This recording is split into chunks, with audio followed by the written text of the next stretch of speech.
პირველ რიგში აუცილებლად უნდა დავაფიქსირო როგორც პირადი ჩემი სახელით, ასევე კოალიციის თანადგომა, მხარდაჭერა თინა ბოკუჩავასადმი, ქალი ლიდერისადმი, რომლის შევიწროვებას მოინდომა ახლა რეჟიმმა. ფაქტია, რომ ყოველდღიურად უჭერს და უჭერს მარწუხებს რუსული რეჟიმი და გამოხატავს სხვადასხვა ფორმით, როგორც მოქალაქეების, ასევე პოლიტიკოსების წინააღმდეგ, რომელთა დაშინებასაც ცდილობს, რომელთა ბრძოლის ველიდან ჩამოშორებასაც ცდილობს და ჩვენ ხედავთ, რომ აი ეს ფრონტის ხაზი გაშლილი აქვს სხვადასხვა მიმართულებით. ჩვენ ხედავთ მათ შორის ქალ აქტივისტებს, რომლებიც ახლაც ამ წუთასაც იმყოფებიან საპყრობილეში, გამოგონილი აბსურდული მიზეზებით და ჩვენ ხედავთ ქალ პოლიტიკოსებს, ასევე კაც პოლიტიკოსებს, რომელთა წინააღმდეგაც საქმეებია აღძრული თითიდან გამოწვეული მიზეზებით და ისინი დღეს მათი ნაწილი ციხეში იმყოფება და ნაწილი ციხის გზაზეა და ასეთები არიან ჩვენი კოალიციის ლიდერებიც. აქვე უნდა აღვნიშნოთ ასევე ამავე რეჟიმის ესეთი რაღაცა ბრუტალური ფორმები დაკავებისაც მათ შორის არამხოლოდ ზეწოლის და აქ უნდა ვახსენოთ აუცილებლად ნიკამელია, რომელიც არათუ დააკავეს, არამედ გაიტაცეს საერთოდ სასამართლო პროცესის წინა დღეს და დღევანდელ დღემდე საერთოდ ამასთან დაკავშირებით განცხადებას არ აკეთებენ. ისინი აი სწორედ როგორც დღეს თინასთან დაკავშირებით აცხადებენ, ერთი და იგივე სიტყვებია ეთერში შემოსვლამდე ვნახულობდი სწორედ რუსული ოცნების ლიდერების განცხადებებს და ორ სიტყვას საჟღერებენ ძალიან ხშირად ზღაპარი და სპექტაკლი. ასევე იყო სწორედ ნიკამელიასთან დაკავშირებით, სადაც ისინი ამბობდნენ, რომ ნიკამელიამ დააშავა და აი ადმინისტრაციული პატიმრობა სწორედ ამიტომ მიესაჯა წინა დღეს და თურმე ამიტომ გაიტაცეს, მაგრამ არ გვეუბნებიან, რატომ მოგლიჯეს კამერები, რომელიც მანქანებში იყო და არ გვაჩვენებენ იმ ჩანაწერებს, სადაც ნათლად ჩანს ჩემი ღმერთწმენით, როგორ გაიტაცეს ნიკამელია და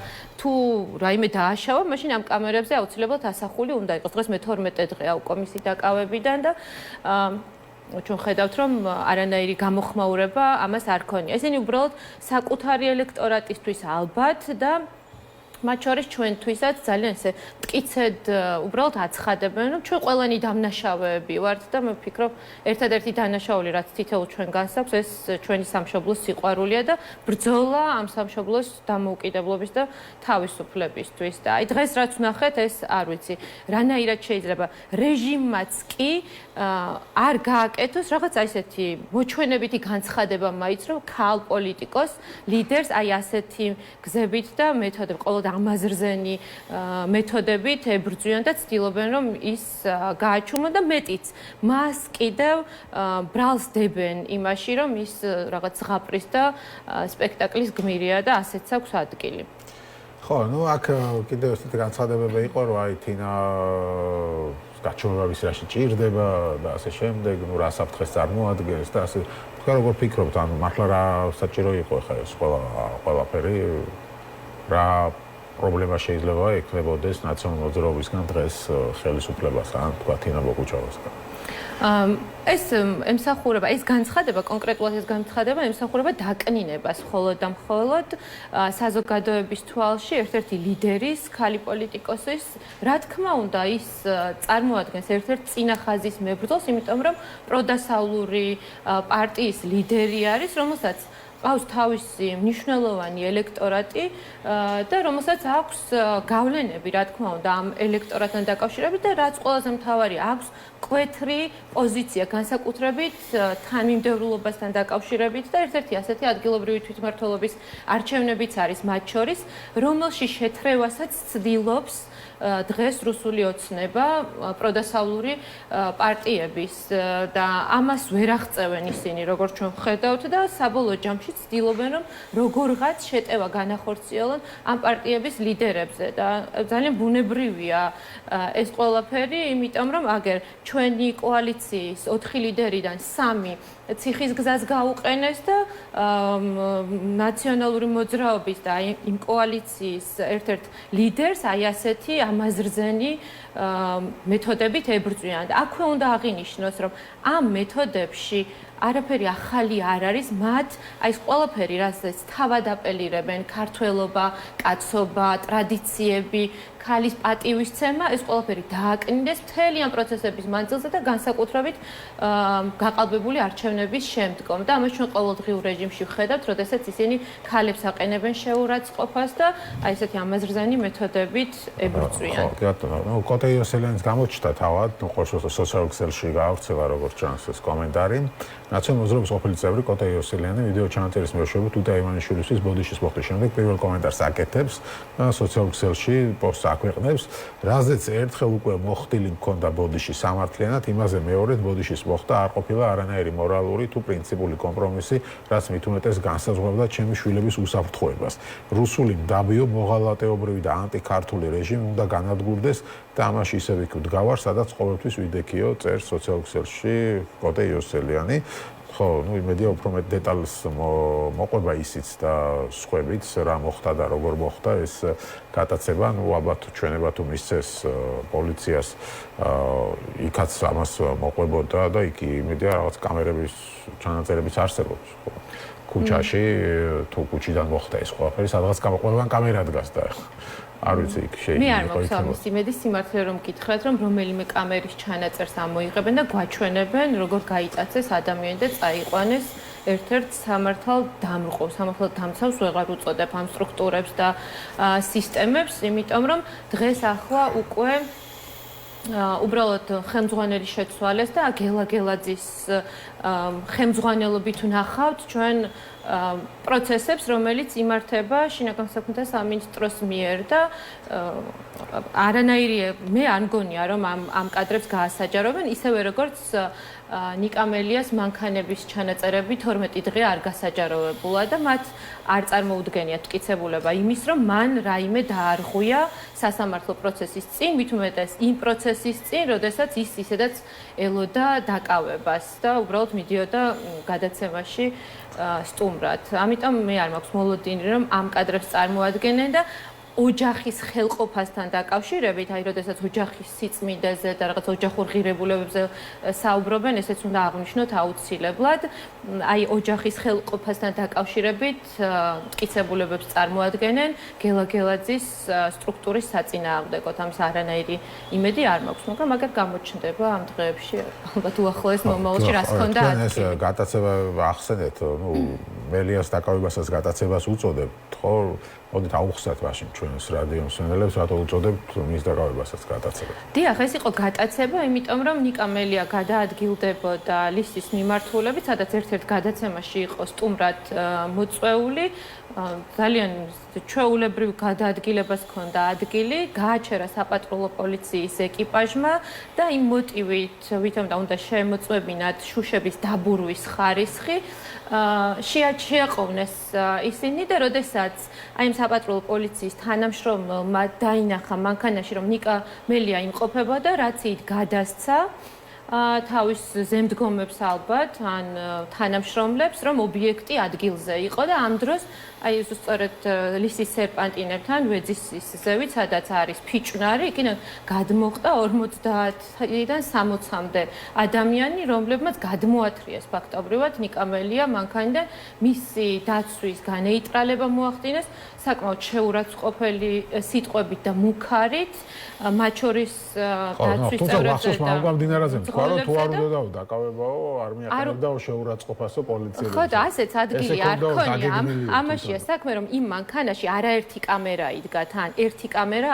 არ იყო, ერთი რეგისტრატორი და თითეული მათგანი მოგლიჯეს და ისე წაიღეს. ფაქტია, რომ იქ არის ჩანაწერი და იქ არის მტკიცებულება, როგორც მამუკა მდინარაძე ამბობს, როგორ მიაყენა ნიკამელიამ შეურაცხყოფა და წარმოადგინონ ეს მტკიცებულებები 12 დღე გავიდა და მე მგონია, რომ ჭუმუქ საერთოდ აღარ არსებობს აღარც ის კამერა და აღარც ის ჩანაწერები. სწორედ ამიტომ ვუწოდებთ ჩვენ გატაცებას, სადაც თითეულ ნაბიჯზე რეჟიმი აჩვენებს ადამიანებს, რიგით მოქალაქეებს, რომ თუ კი პოლიტიკურ ლიდერებს, თუ კი საზოგადოებისთვის ცნობად სახეებს, მათ შორის სამოქალაქო აქტივისტებს უბედავენ ამდენს და შეუძლიათ, რომ ასეთი ბრუტალური მეთოდებით ებრძოლონ, როგორც ფიზიკური დაპირისპირებით, ასევე მათ შორის ფსიქოლოგიური და მორალური ზეწოლით, როგორცაც გუშინ და დღეს ჰქონდა თინა ბოკუჩავას ოჯახის შემთხვევაში, შეუძლიათ ნებისმიერი რიგითი მოქალაქე სწორედ ასე დააშინონ და ჩამოაშორონ პროტესტს, მაგრამ მე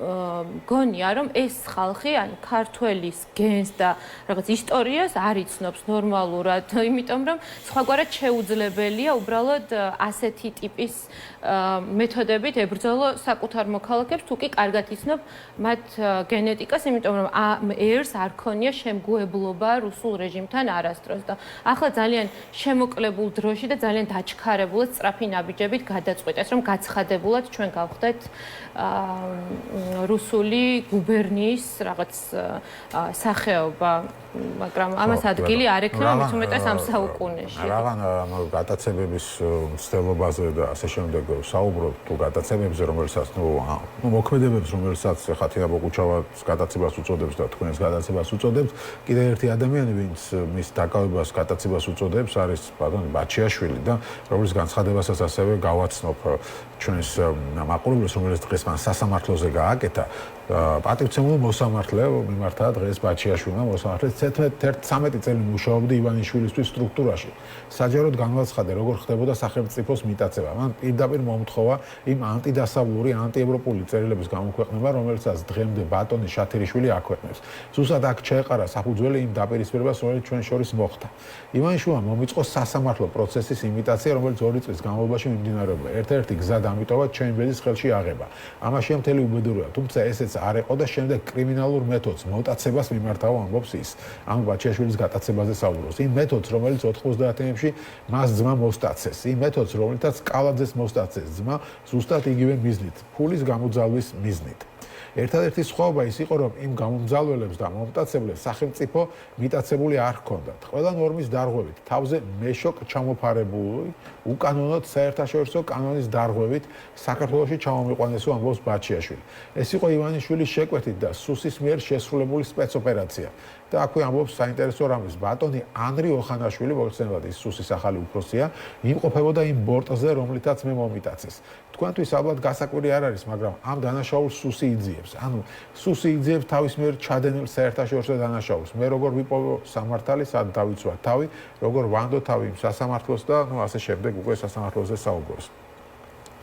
ეს თემას ალბათ საინტერესოა, ხო? აქ საუბარი არ მხოლოდ ოპოზიციის წარმომადგენლებზე, რომლებიც საუბრობენ გატაცებაზე, არამედ საუბარია მის ყოფილ თანამებრძოლზე, რომელიც უკვე საუბრობს გატაცებაზე, სხვა ქვეყნიდან მოტაცებაზე და მის ჩამოყვანაზე. და საინტერესო რამის ამბობს, რომ კრიმინალური მეთოდებით როგორც მოქმედებდნენ, თქვა ადრე ივანიშვილის მაგაიტაცეს, კალაძის მაგაიტაცეს, ისე მოქმედებენ ეს უკვე ამ შემთხვევაში სახელმწიფო მოქმედებს, ამბობს ბაჩიაშვილი, და ეთანხმებით მას ამაში. დიახ, რა თქმა უნდა, ვეთანხმებით და ეს არის ერთგვარი სიმპტომიც და ნიშანიც დღეს რეჟიმის მსახურებისთვის, მე ასე ვფიქრობ, თუ კი დღეს ვინმეს კიდევ დარჩენია რაციონალური აზრი, ალბათ უნდა დაფიქრდეს იმაზე, რომ თითოეული მათგანი შესაძლებელია გახდეს სწორედ ასეთი რაღაცა ტერორის მსხვერპლი და შევიწროების მსხვერპლიც.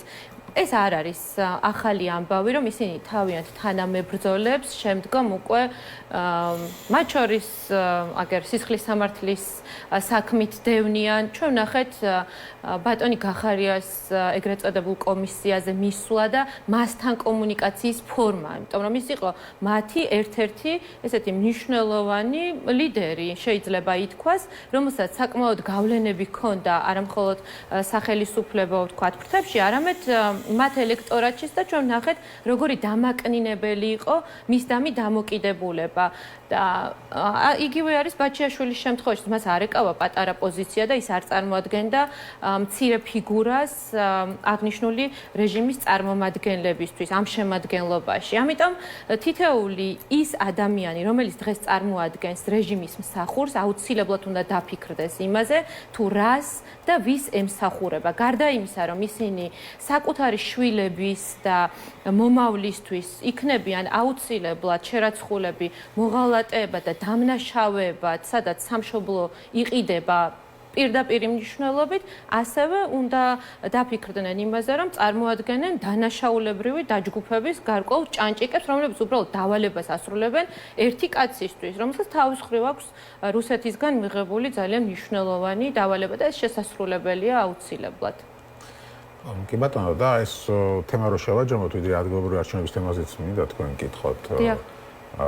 რა ტიპის ქვეყანა მივიღეთ ამ ყველა საქმიდან გამომდინარე თუ ვიმსჯელებს თქვენი შეფასებით? დიახ, ჩვენ ვიღებთ რეალურად უკვე ავტოკრატიულ რეჟიმს, სადაც გასაქანს არ აძლევენ არანაირ თავისუფალ და საღ აზრს, რომელიც იბრძვის ამ ქვეყნის ნათელი პროგრესული მომავლისთვის და წყალში ყრიან ყველაფერი იმას, რისთვისაც უბრძოლია ამ ერს საერთოდ. ანუ ანადგურებენ ღირებულებებს, რომელიც ამ ერს გააჩნდა და ამავდროულად უნადგურებენ მომავალს, რომელიც ძალიან ახლოს არის, ძალიან ხელშესახებია, ისე როგორც არასდროს ამ საუკუნეში ჩვენ გვაქვს ძალიან დიდი შანსი, რომ დავეხსნათ ამ მართლობის ამ ტიპს და გქონდეს ნამდვილი ღირსეული ევროპული მომავალი. და ეს მართლაც არ არის შორს, ეს არ არის ბანალური სიტყვები, სადაც ჩვენ გვექნება ღირსეული ჯანდაცვა, თავდაცვა, უსაფრთხოება ჩვენი შვილებისთვის, ჩვენი მომავლისთვის, რაც ძალზედ მნიშვნელოვანია, სადაც არ იდგება საკითხი ინკლუზიურ განათლებასთან დაკავშირებით, სადაც თითოეული მოქალაქე იქნება თანასწორუფლებიანი, მოხუცებს ექნებათ ღირსეული სიბერე და საიდანაც ადამიანებს არ მოუნდებათ გაქცევა, რასაც ჩვენ ვხედავთ უკანასკნელი წლების მანძილზე და სადაც, რა თქმა უნდა, შობადობა გადააჭარბებს რამდენიმეჯერ სიკვდილობას, რაც დღევანდელი მონაცემებით აბსოლუტურად პირიქით არის და ფაქტობრივად დემოგრაფიული კატასტროფაც მივიღეთ ამ რეჟიმის მმართველობის პირობებში. ანუ ნებისმიერი მიმართულება, რომელიც არ უნდა მივიღოთ, ჩვენ გვაქვს რეგრესი, ჩვენ გვაქვს უკუსლა და ვიღებთ მმართველობა, სადაც სიტყვის თავისუფლებაც, მათ შორის მედიის და თქვენი შეზღუდვის სახითაც ეს ძალიან კარგად ჩანს, განსხვავებული აზრის შეზღუდვის პირობებში ადამიანებს უბრალოდ არ ექნებათ და ალტერნატიული განსხვავებული აზრის გამოხატვის უფლებაც კი იქნება შეზღუდული, გარდა იმისა, რომ ფიზიკურად არსებობა და გადარჩენა ამ მოცემულობაში იქნება ძალიან რთული. ამიტომ მე ვფიქრობ, რომ ჩვენი საზოგადოება ამას ძალიან კარგად ხედავს, აცნობიერებს, სწორედ ამიტომ გვაქვს 200 დღემდე უკვე მიღწეული უწყვეტი პროტესტი და ეს პროტესტი გაგრძელდება აუცილებლად, მანამ სანამ რეჟიმის პატიმრები და ტყვეები არ იქნებიან თავისუფლები და არ ჩატარდება ამ ქვეყანაში დემოკრატიული არჩევნები. კი ბატონო, თქვენ ამბობთ პროტესტი გაგრძელდება, თუმცა არის ასევე განსხვავებული მოსაზრება, რომ პარტიებში, რომლებიც საუბრობენ იმის შესახებ, რომ უნდა შევიდეთ ადგილობრივ თვითმმართველობის არჩევნებში. ნუ ახლა საქმე იქამდე კი მივიდა, რომ აგერ გახარიას პარტიის წარმომადგენელი ამბობს, რომ ზად არის თქვენთან ერთად, ანუ პარტიებთან, ნაციონალურ მოძრაობასთან და ყოფილ ნაციონალურ მოძრაობის გამოყოფილ ლიდერებთან ერთად განიხილოს მერობის საერთო კანდიდატზე შეთანხმება.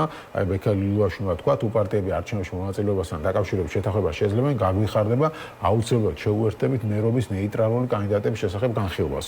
ანუ აი ერთიანი მერობის ერთიან კანდიდატზეც თანახმავ იქნებითო და რამე სხვა რო გადაიფიქრებდით ამ წინადადების შემდეგ. რა თქმა უნდა, არ გადავიფიქრებთ, ჩვენ ვართ ძალიან პრინციპულები და თანმიმდევრულები ამ საკითხთან დაკავშირებით. ჩვენ უკვე რამდენიმე თვეა ეგრეთ წოდებულ ადგილობრივ თვითმმართველობის არჩევნებთან დაკავშირებით, რომელიც ჩვენი მოსაზრებით არის აბსოლუტურად კრიმინალიზებული არჩევნები, არ ვაპირებთ მონაწილეობის მიღებას, ეს არის ჩვენი ერთგვარი სტრატეგიის ნაწილიც, ერთგვარი ინსტრუმენტიც, რომელიც მოყვებოდა მათ შორის მანდატების დატოვებას, უარს დაფინანსებაზე, მათ შორის გამოგონილ კომისიაზე არ მისვლის სახით, სადაც ჩვენ უკვე ლიდერები მივიღეთ პატიმრების სახით და ახლა ამ კრიმინალურ ადგილობრივ არჩევნებში მონაწილეობის მიღებას ნამდვილად არ ვაპირებთ. ძალიან კარგად ვხედავთ, აი ხა მთელი ამ ეთერის განმავლობაში ჩვენ საუბრობდით იმ მოცემულობაზე, რომელიც ჩვენს ირგვლივ არის, მათ შორის ეს იქნება CSKO, მედიის თავისუფლება, სადამკვირვებლო ნაწილია გაუქმებული ფაქტობრივად ჩვენს ქვეყანაში და რომელ არჩევნებზეა საუბარი, ეს არის აბსურდი და მანამ სანამ პროტესტის მოთხოვნები არ დაკმაყოფილდება, შეუძლებელი ამ კრიმინალურ პროცესში შესვლა. ჩემ პროფესიიდან გამომდინარე, რამდენიმე დღის წინ სწორედ ვფიქრობდი და შევადარე პროცესს, როდესაც ადამიანის გული არის გაჩერებული, წარმოიდგინეთ, რომ მოინდომეს რომელიმე ექიმმა ნაღლის ბუშტის ამოკვეთა, იმიტომ რომ მასში კენჭები. აი ზუსტად იგივე ამბავი გვჭირს ჩვენ ახლა, როდესაც ანუ ქვეყანაში არის სრული სტაგნაცია დემოკრატიის თვალსაზრისით, შეჩერებულია ყოველგვარი დემოკრატიული პროცესი და ჩვენ ახლა ვინდომებთ იქ სწორედ ქოლეცის ტექტომის ან ნაღლის ბუშტის ამოკვეთას. პირველ რიგში, რა თქმა უნდა ვიმუშაოთ იმაზე, რომ გულისცემა ამუშავდეს, ჩავატაროთ რეანიმაციული ღონისძიებები და მხოლოდ ამის შემდგომ დადგეს ეს საკითხი. რომ აი ბოიკოტი მაგას როგორ დაეხმარებაო ამ ყველაფერს. იცით რა, ანუ რა იქნება ბოიკოტის მერე, ხო, ესეც. ჩემი აზრით ეს ბოიკოტიც არის. ბოიკოტი შეიძლება გამოუცხადო რაიმე ლეგალურ პროცესს, რომელიც ქვეყანაში და ეს არის არალეგიტიმური ხელისუფლება, არალეგიტიმური ხელისუფლების მიერ დანიშნული არალეგიტიმური არჩევნები, სადაც ისინი ცდილობენ, რომ უბრალოდ ფორმალიზება მოახდინონ, რაღაცნაირი ლეგიტიმაცია მიანიჭონ თავიანთ არსებობას და მათ შორის დასავლეთსაც დაანახონ ის, რომ აი ოპოზიცია შევიდა ამ პროცესში და შესაბამისად ჩვენ ვართ ახლა ლეგიტიმურები, ჩვენი ცესკოთი, ჩვენი ხელისუფლებით, ჩვენი პარლამენტი და ეს ასე უბრალოდ არ მოხდება.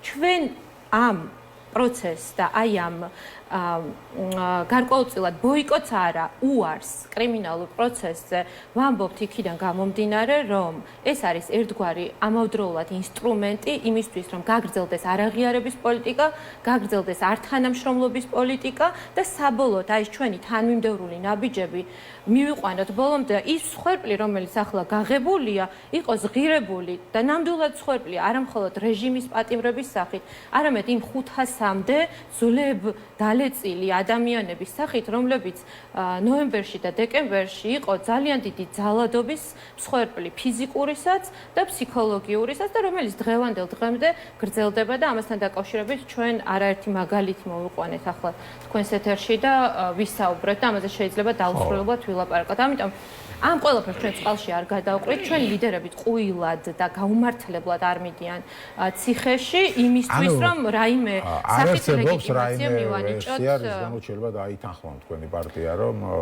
არა, ეს მე ვფიქრობ, რომ გამორიცხულია, მით უმეტეს აი მოცემულობებში.